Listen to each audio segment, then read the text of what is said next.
Eh bien bonjour à toutes et à tous et bienvenue dans cette nouvelle vidéo sur l'actualité de l'AS Saint-Étienne. On va aborder encore beaucoup de choses aujourd'hui. On va tout d'abord parler du mercato. On va d'abord faire le point sur une prolongation de contrat qui serait passée inaperçue. Ensuite, nous allons parler des probables départs de l'AS Saint-Étienne avec deux joueurs. Puis, on va parler des arrivées avec une offre qui aurait été faite pour un attaquant. Ensuite, on va parler d'un match amical qui a été programmé. Après le match face au Puy, c'est un deuxième match programmé pour les Verts. Et enfin, pour terminer cette vidéo, nous allons parler d'un nouveau partenariat qui a été fait entre l'AS Saint-Étienne et une start-up pour déjà la saison prochaine. Donc, tout d'abord, comme je l'ai dit, on va parler du mercato. On va faire le point sur une prolongation de contrat. C'est celle d'Edmilson Correa, le jeune joueur de 21 ans désormais, qui n'a presque pas joué avec l'AS Saint-Étienne, aurait prolongé avec les Verts. Ça aurait été fait au printemps dernier selon But ASSE, mais cette prolongation serait passée inaperçue. Il n'y aurait pas eu d'officialisation de la part du club qui n'a pas indiqué donc que le jeune joueur a prolongé.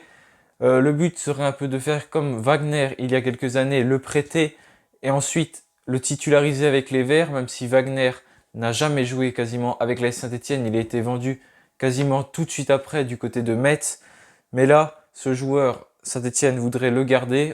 On l'a déjà vu quelques fois, peu de fois c'est vrai, mais je me souviens par exemple de son match l'année dernière en Coupe de la Ligue face à Nîmes, un de ses premiers matchs avec les Verts, il est déjà apparu 4-5 fois en Ligue 1, mais vraiment très peu. C'est surtout en Coupe de la Ligue qu'on a eu l'occasion de le voir une fois face à Nîmes, où il a joué environ 70 minutes et avait marqué un but d'ailleurs. Mais on avait vu qu'il avait de belles qualités techniques. Après, on n'a quasiment jamais revu. Claude Puel ne lui a pas vraiment fait confiance. Il joue très souvent avec la Nationale 2, même si cette année ça a été compliqué de jouer avec l'équipe réserve avec la pandémie de Covid, puisque le championnat est arrêté dès la mi-octobre et n'a jamais repris. Ils ont fait quelques matchs amicaux. Donc il n'a pas forcément eu l'occasion de briller cette saison, mais Claude Puel a décidé de le prolonger pour peut-être le prêter la saison prochaine. Mais en tous les cas, c'est une bonne nouvelle si ce joueur a prolongé, puisque il m'avait fait bonne impression déjà par ses qualités techniques. Et je pense qu'il avait un gros potentiel. J'étais un peu déçu de ne pas le revoir cette saison. Je comprenais pas pourquoi il n'était pas dans le groupe, pourquoi Claude Puel faisait ces choix-là. Après, peut-être qu'il l'a jugé un petit peu faible encore, mais bon, il aurait pu apprendre cette saison comme tant d'autres, vu que Claude Puel a titularisé énormément de jeunes, pas titularisé, mais les a fait jouer, leur a fait prendre de l'expérience. Mais lui n'a malheureusement pas fait partie de cela et a eu une saison compliquée. J'espère qu'il n'a pas perdu trop de niveau parce que beaucoup de joueurs n'ont pas beaucoup joué quand même cette saison avec les championnats de National 2 qui ont été arrêtés notamment. Donc ça leur a pas fait prendre du temps de jeu, de l'expérience et ça a certainement stoppé quelques jeunes dans leur progression et ça c'est un peu dommage. J'aurais préféré donc que Claude Puel le fasse jouer plus souvent et je ne sais pas pourquoi cette information n'a pas été relayée par le club, mais But SSE nous indique donc qu'il aurait prolongé jusqu'en 2023 d'ailleurs et c'est Citevect qui confirme également cette information. Donc deux sites assez fiables confirment donc que le jeune Edmilson Correa aurait prolongé chez les Verts. Donc on verra s'il sera prêté la saison prochaine. Mais je pense en tous les cas que c'est une bonne nouvelle. Ça ferait encore un nouveau jeune de prolonger. Un jeune qu'on ne voit pas souvent, c'est vrai, mais que l'on verra peut-être donc plus souvent la saison prochaine. Donc maintenant, on va parler de choses moins joyeuses puisqu'on va parler des départs avec notamment Romain Hamouma. Où ça en est pour Romain Hamouma? On n'a plus de nouvelles. Qu'est-ce qui se passe? Eh bien tout simplement, selon encore But ASSE, il n'y aurait plus de discussion tout simplement avec Romain Hamouma puisque, pour rappel, Roland Romeyer avait appelé Romain Hamouma au téléphone et lui avait fait une proposition de prolonger d'une saison supplémentaire avec le même salaire, mais Romain Hamouma aurait refusé, d'après les informations qu'il nous avait données, et même s'il aurait refusé, il n'y aurait pas eu il n'y aurait tout simplement pas eu de proposition écrite pour Romain Hamouma concernant sa prolongation. Ça en serait resté là, cet appel téléphonique, et après plus rien. Claude Puel qui avait pourtant indiqué qu'il ferait des offres à Romain Hamouma pour qu'il prolonge chez les Verts. Mais là, on arrive maintenant à la mi-juin. Il ne reste donc plus que 15 jours de contrat pour Romain Mouma chez les Verts, puisqu'on sait que les contrats se terminent fin juin. Donc après cette date-là, il pourra s'engager avec le club qu'il souhaite librement. Pour l'instant, c'en est donc complètement au point mort. Il n'y a rien eu pour Romain Mouma, mis à part cet appel de Roland Romeyer. Et ensuite, rien du tout, puisqu'il n'y a pas eu d'offre écrite pour l'attaquant stéphanois, qui a quand même fait encore une belle saison cette année. Il a eu moins de blessures que les années précédentes. Mais quand il était blessé, ça s'est vu notamment. Mais quand il était sur le terrain, ça s'est vu également. J'aimerais vraiment qu'il fasse cette offre. Mais je ne pense malheureusement que ça n'arrivera jamais. Puisque si on est encore au point mort à 15 jours de la fin de son contrat, c'est un peu tard pour se réveiller. Et s'il se réveille maintenant, je pense que Romain Mouma a compris qu'il n'était plus vraiment désiré du côté de l'AS Saint-Etienne. Il pourrait donc partir et s'engager librement dans le club qu'il souhaite d'ici le 30... suite au 30 juin, donc dès le 1er juillet. 1er juillet d'ailleurs, la date à laquelle Roland Romeyer devrait se retirer de son poste de président du directoire de l'AS Saint-Etienne et Jean-François Soucas devrait lui succéder ensuite. Et maintenant, on va parler d'un autre joueur, un joueur qu'on n'a pas vu jouer avec l'AS Saint-Etienne. Il s'agit de Michael Nadé, qui jouait à Quevilly cette saison, Quevilly-Rouen, qui va monter en Ligue 2, grâce notamment à ce joueur, à ce latéral stéphanois qui a beaucoup contribué à la montée du club de Quevilly-Rouen. Mais ce club voudrait donc acheter le joueur stéphanois, mais financièrement, il ne tiendrait pas le choc et il ne pourrait pas s'assurer d'acheter le joueur de l'AS Saint-Etienne, qui est sous contrat encore jusqu'en juin 2022 avec l'AS Saint-Etienne. Mais selon Paris-Normandie, le club de Quevilly-Rouen, il voudrait convaincre l'AS Saint-Etienne de libérer le jeune Michael Nadé, le joueur de 22 ans, pour qu'il puisse s'engager librement du côté de Quevilly-Rouen. Mais l'AS Saint-Etienne ne serait pas prête à faire ce geste, puisqu'il voudrait également le vendre pour quelques centaines de milliers d'euros, que ce soit à Quevilly-Rouen ou dans un autre club d'ailleurs, mais il ne voudrait pas s'en séparer directement comme ça. Il voudrait tirer un petit peu d'argent de ce jeune joueur qui évolue actuellement à Quevilly-Rouen, mais qui reviendra donc de près du côté de l'AS Saint-Etienne si Quevilly ne l'achète pas d'ici fin juin. Mais voilà, un joueur qui devrait donc quitter l'AS Saint-Etienne sans s'y être vraiment imposé, mais il y a beaucoup de concurrence, on sait, et malheureusement pour lui, il n'est pas dans les plans de Claude Puel. Mais s'il arrive à jouer dans un bon club de Ligue 2 avec Quevilly-Rouen, je pense qu'il pourra prendre beaucoup de plaisir, sachant qu'il a en plus fait une très belle saison cette année.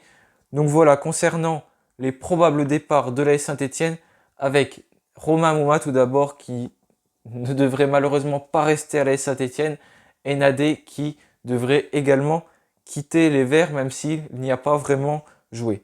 Ensuite, au niveau des achats, on parlait d'un attaquant déjà il y a ça fait plusieurs semaines qu'on en parle, même plusieurs mois.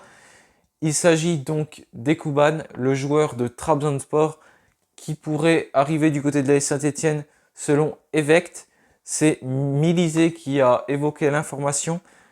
Le club turc attendrait 7 millions d'euros.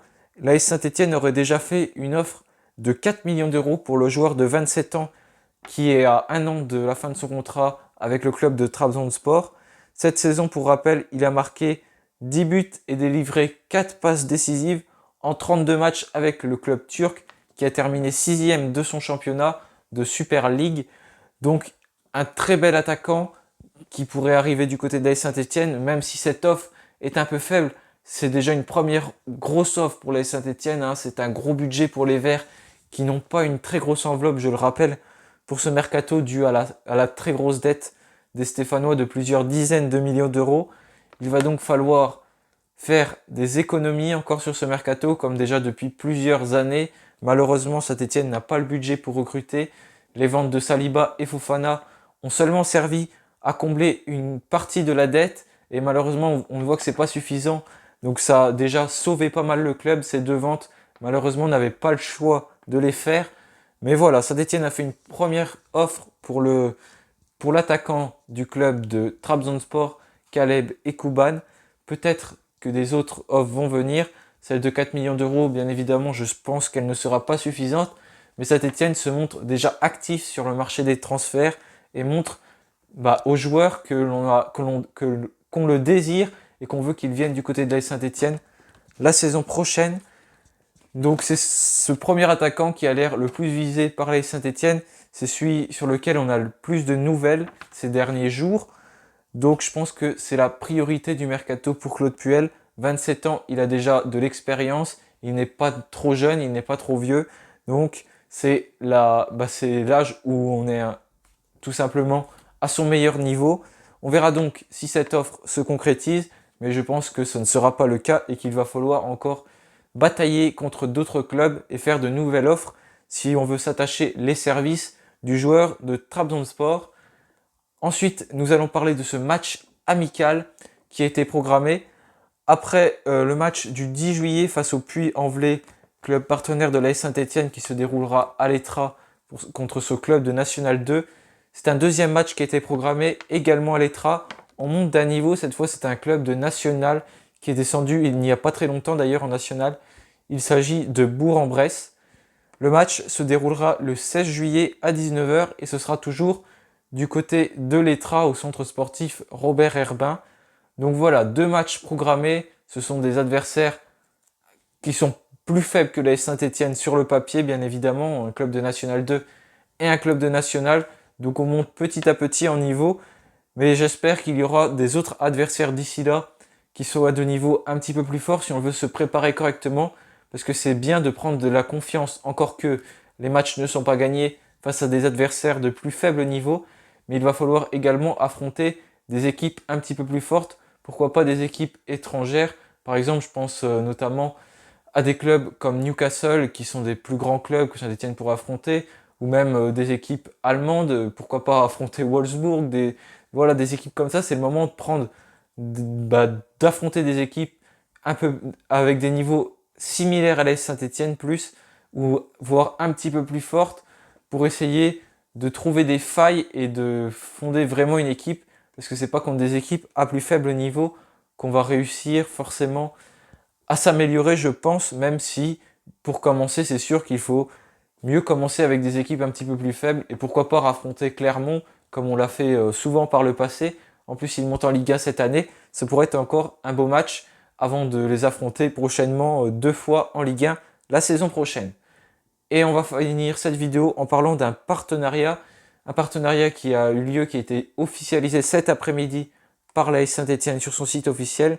Il s'agit d'un partenariat avec UP2IT, une start-up qui vient d'Aix-en-Provence et qui est spécialisée dans le sport. C'est une application qui est dédiée au sport. Et donc cette société sera marquée sur le dos du maillot à la place d'ASSE Cœur Vert dès la saison prochaine. Donc voilà, Saint-Étienne fait des nouveaux partenariats. On avait notamment The Bet qui sera devant sur le maillot cette saison, qui est arrivé en 2019 du côté de l'AS Saint-Étienne. Aesio qui a prolongé. Et maintenant c'est UP2IT, la start-up spécialisée dans le sport, dans une application sportive, qui a donc rejoint l'AS Saint-Étienne. Donc voilà, cette vidéo est terminée. Merci de l'avoir suivi. N'hésitez pas à la liker, la commenter, la partager si elle vous a plu. Je vous retrouve très bientôt pour une nouvelle vidéo. En attendant, portez-vous bien et allez les Verts!